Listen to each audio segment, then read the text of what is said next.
Well, I finally cleared out all my spam mail. There's this one, about a Google Doc. Wait, this is the export of some old exported Gacha characters. I should check them out. Why are they all so pale?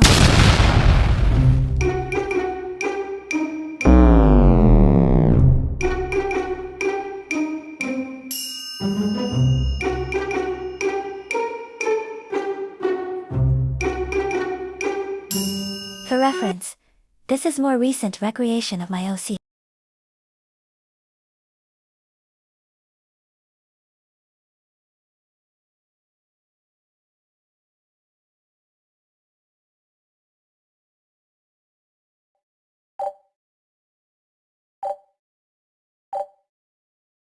Today I'm going to update my OCs while I talk about them and maybe even rant about them. But first I need to level up, and see if I can level up.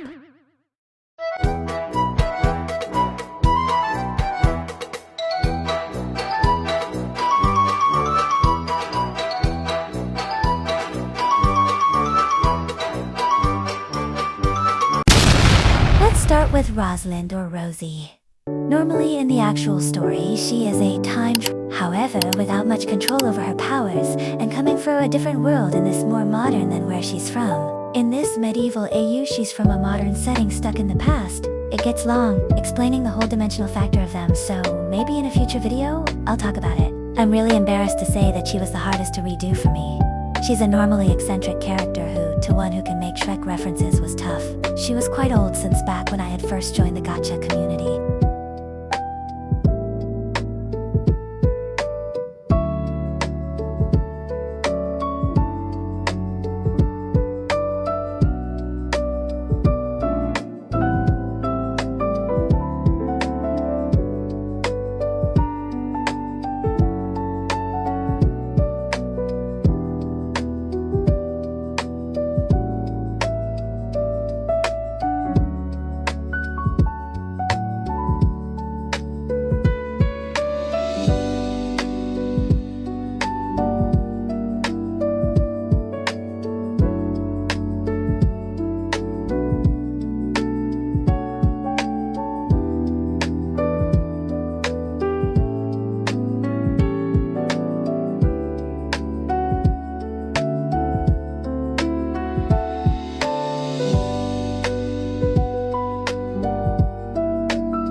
LGBTQ characters due to the rise they were having, so she started out very one note. She's bi, and is always so curious about the world around her. And she was originally those softy characters with her masked girlfriend. I cringe a little when remembering how I made them, and however she became so central in my OC's lore, that later I began to update my characters. I wanted to see where I could do more for her character, and I reached it when I gave more thought to her character in this O. In the medieval O, she's the head and personal maid and advisor due to her more modern thinking, giving the queen an advantage in helping out the kingdom. I gave her a more modern yet casual prep outfit. I have no clue how to describe it. With leggings she wouldn't mind getting dirty, comfortable flats, and a old top with those yellow rubber gloves for cleaning. I wanted to just add a small detail of pearls to make her still somewhat eccentric.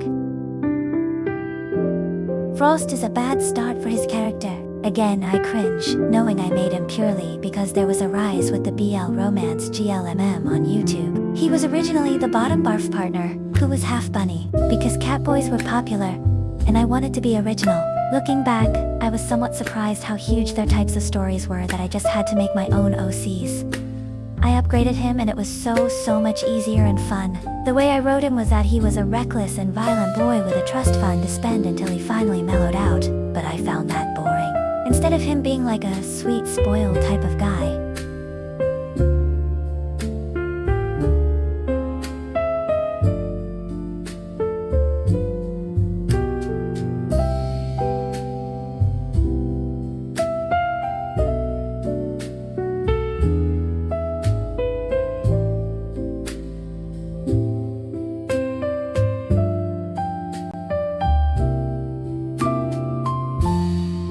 I went the opposite direction.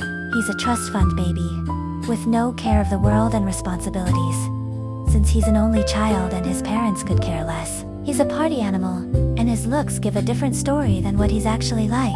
And still a proud gay man, but a notorious flirt. Seeing him in this different way makes me so happy, since he's a royal in this O, and formed an alliance with the queen, and a secret relationship with the queen's sorcerer.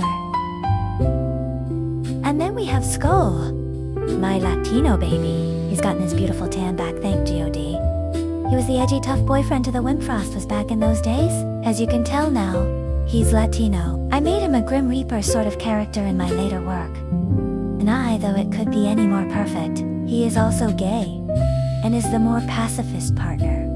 With his life surrounding death, he's more sensitive about life and conflict, and in this war, after the queen was reborn, he appeared to make sure she played fair. Becoming fast friends, he agreed to become her sorcerer and her closest companion. His design was fun, mostly because I love his eyes, and he is already in dire need of a new look.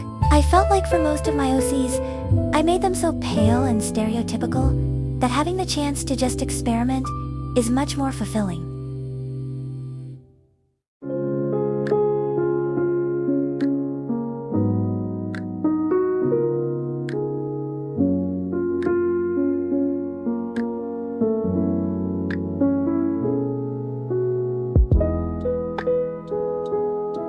Finally, Wendy. He's the harder character to make, since I love making him wear casual outfits with more small details. But since he's a knight in this, it makes it tougher. Wendy's a trans man. I always felt like they ever fit as a woman, that there was more to him. And finally, I decided to make him trans. This just finally made everything click into place.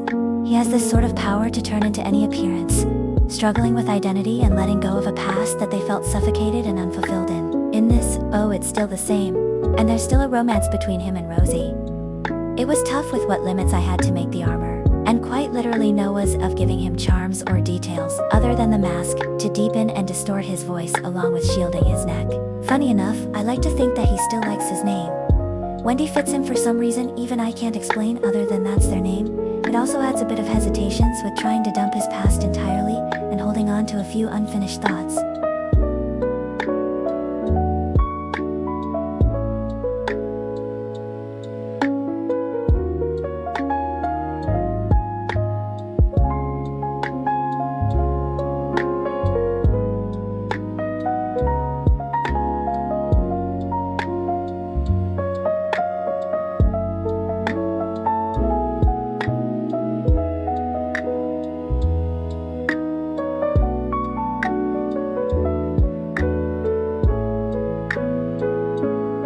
Finally, here's the comparisons, and I'm just so happy that I could do them a little justice. If any of you have any suggestions, questions, and any tips for me with these characters, let me know.